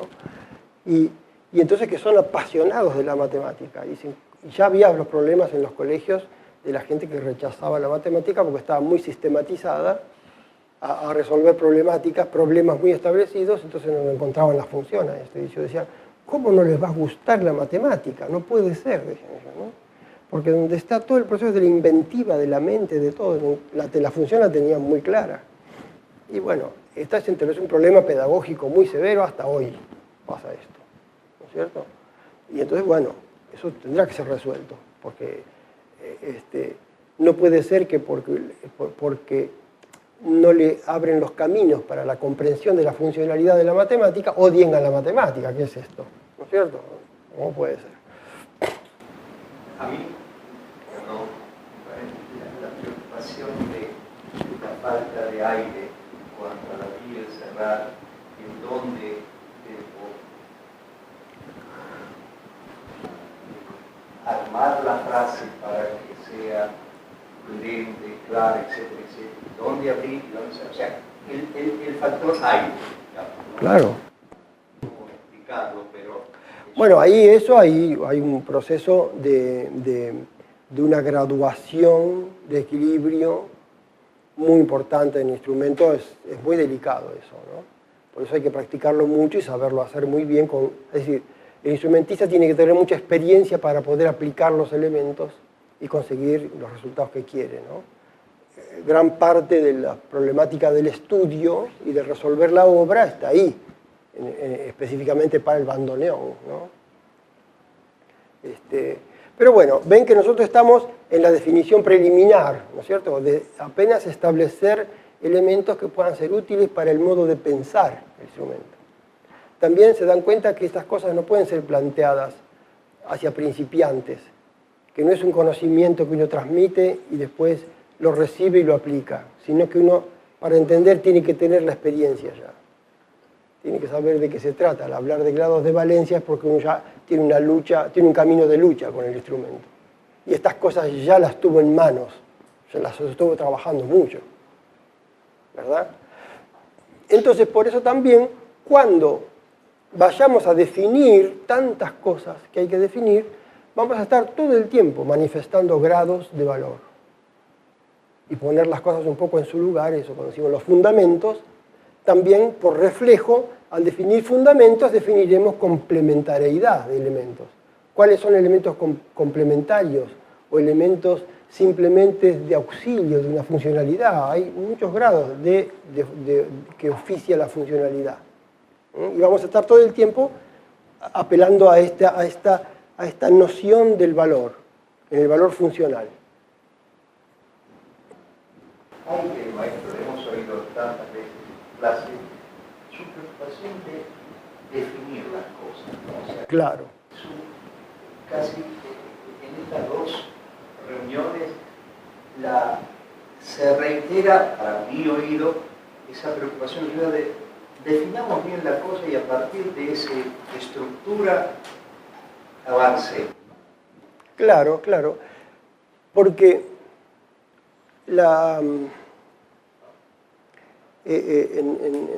está tratado en Aristóteles la cuestión de la pedagogía, ¿no?, de la enseñanza, y él establece que uno de los procesos más importantes de la enseñanza, él dice, es la mímesis. Esa mímesis es como el ejemplo directo, es decir, la observación directa del ejemplo y tratar de imitarlo, de hacerlo idéntico, de mimetizarse con el ejemplo, se aprende. Entonces, por eso, el profesor, el maestro que enseña, él tiene que saber para que, por reflejo de mímesis, el alumno aprende. Entonces, esto que yo digo, en el tango como en todos los procesos humanos que se han producido en la historia del arte, de la música, de encontrarse un músico que tiene más cosas que el otro, más experiencia. Entonces le pregunta, che, ¿cómo se hace? Entonces dice, mira, así, se hace así. Y con verlo ya está. Se dice, por ejemplo, que ha sido un gran pedagogo Bach, ¿no es cierto? Y sí, que lo ha sido, también solamente se ve en el ejemplo de sus composiciones, que la mayoría tiene como finalidad pedagógica, ¿no? Y entonces se cuenta a sus hijos, que cada tanto él explicaba mucho, indicaba muchas cosas, tenía también bastante riguroso, ¿no? Pero en determinado momento no había palabras para explicar. Entonces sí que se sentaba él al teclado y le decía, pero así, esto es así. Entonces, aparte de que la mímesis ya es de por sí una sistemática constante en la enseñanza, ¿no es cierto? Aún en el reflejo de decir, la persona que me está explicando, aunque yo no sé nada, yo entiendo que él sabe, así que yo le tengo que hacer caso, en principio, porque yo sé que él sabe y yo no. Es el primer principio de la mímesis, ¿no es cierto? Así que yo le obedezco porque sé que él sabe y que yo no sé. Entonces ahí lo imito. Hago que sé según él sabe, ¿verdad? Pero ven, en la música, en el instrumento existe esto, se hace así. Hay un punto en que el profesor puede ser un super genio, pero tiene que agarrar y decir, bueno, pero esto es así. Y la acción directa tiene una ejemplaridad tal, irreemplazable por cualquier palabra que se diga, ¿no? ¿Se entiende? Es muy importante, ¿ven? Entonces, ese ejemplo constituye el ejemplo directo de la acción, de la praxis directa, de esto se hace así, sería como llegar a la definición terminal del elemento. Pero resulta que no basta eso, porque si no, bueno, nos alcanzaría con mirar, ¿verdad? Para aprender.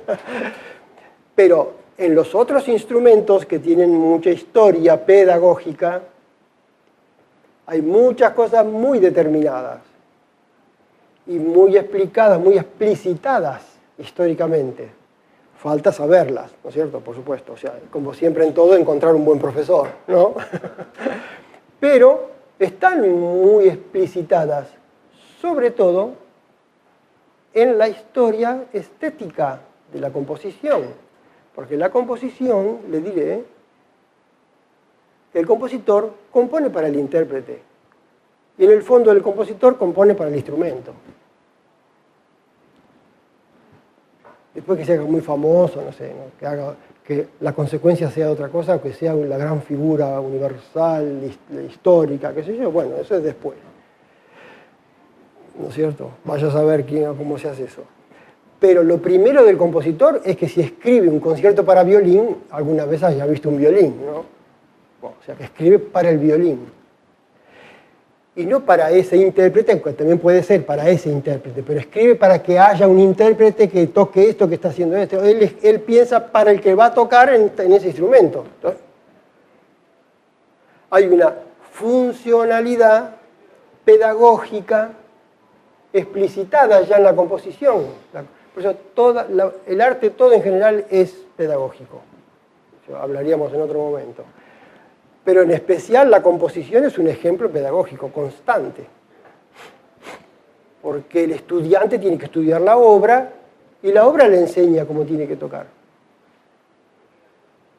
Es el primer profesor que tiene, el que estudia, es la obra. Si no está implícito eso ahí, ¿cómo, de dónde va a encontrar? Y ahí que todo adquiere tanto valor en nuestro arte de música, ¿no? Entonces, por eso, nosotros en el bandoneón tenemos explicitado elementos y principios y también fundamentos ya puestos, ya conseguidos en el tango. No tanto en el solo bandoneón, queriendo extraerlo del estilo específico para aislar el instrumento como instrumento para saber él cómo es. ¿Se entiende? Entonces, como la explicación está dicha en la obra y en el intérprete, pero como estilo específico, y está dicha en cuanto a la vida que se vivió, pero no está determinado que yo lo pueda explicar cómo es, porque nadie me lo explicó. No hay alguien que lo haya especificado en una definición. Entonces, es nuestro trabajo de ahora. Pero eso es imprescindible tener la experiencia, es decir, ya tocar. Es decir, que uno como ejecutante y como músico, de acuerdo a lo que se estudió y a la experiencia que tiene, se acercó a lo que ellos sabían. Entonces ahora puede explicar muchas cosas, porque nos hemos puesto en cierta manera en su lugar. Y a partir de ahí, esa pericia que sale de la experiencia puede ir definiendo elementos. Y se hace obligatorio de que se tenga que definir. Para que vayan cumpliendo la función pedagógica. ¿Se entiende por qué la definición? No porque a mí me obsesione que yo tenga que definir todo. No, es porque no está definido.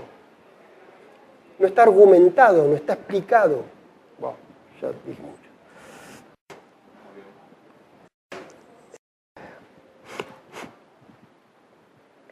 Bueno, yo creía que no iba a alcanzar esto ni media página. Digo, me va a sobrar el tiempo. Muy bien, pero no hay ningún apuro, ¿no es cierto? Porque nos tomamos el año por eso. Así que les pido fortaleza, digamos.